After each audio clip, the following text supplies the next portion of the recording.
In today's golf fitness video, we're going to cover two really common swing faults, the hang back and the chicken wing. And they generally go together, which is why we're combining them. So what I'd like to do as a golf teacher is I'd like to give you a little homework to change those motor programs.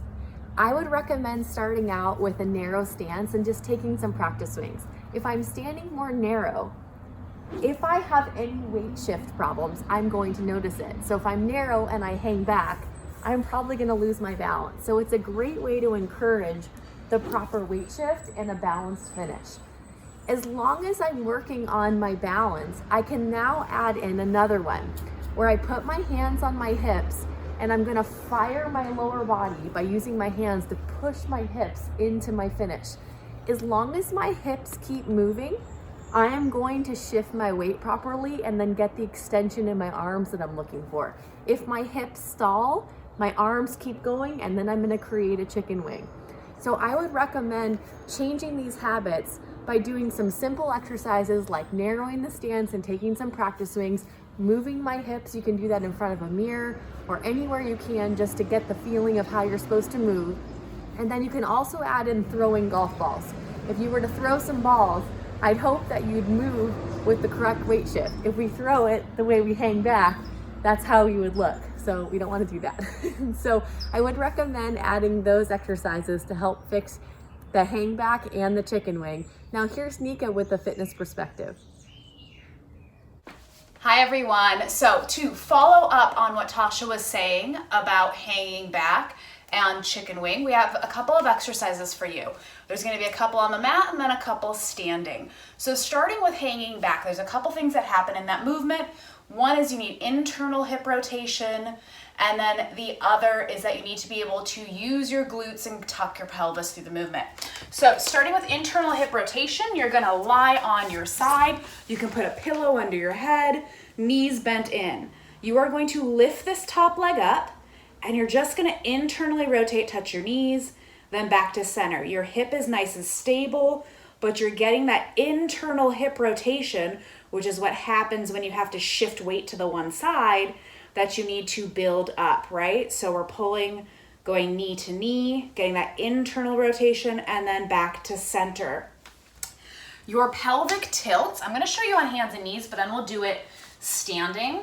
So when you do a pelvic tilt, you want to find neutral where you have a little bit of an arch, and then you lift your belly, you don't move your upper back, and you tuck your pelvis under. And then you release and get some arch back in your back. Then you lift and tuck. What you should feel is your glutes engaging and your belly lifting to scoop under.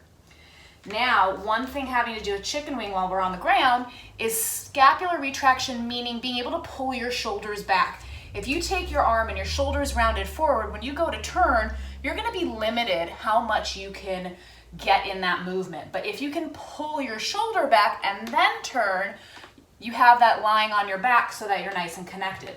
So what you're going to do here is you're just going to sink down between your shoulder blades and push up and away, right? So we drop down, exhale, push up. So we're starting to create that awareness between the shoulder blades to get some engagement. So our shoulder blades are connected to that upper back movement. Okay, so then now you're going to come up to standing, and then here's what your pelvic tilts look like in the standing position. Feet hip distance apart, you find that neutral pelvis, right, that hip hinge forward, and then you tuck your tail under, and then you release. Tuck under and release. So what happens is when you're going through, right, you need to be able to push your hips through so you don't hang back and you're arching over your back. So you want to tuck the pelvis and then release, right? And find that connection through the core and through the glutes.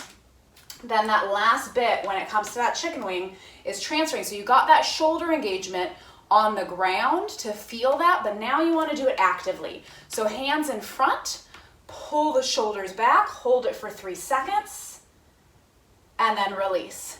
And then again, pull the shoulders back, and then release. And if you're unsure, think of this shoulder rounding forward like mine is. If I try to turn and go to the side, I'm blocked because my shoulder rounds forward.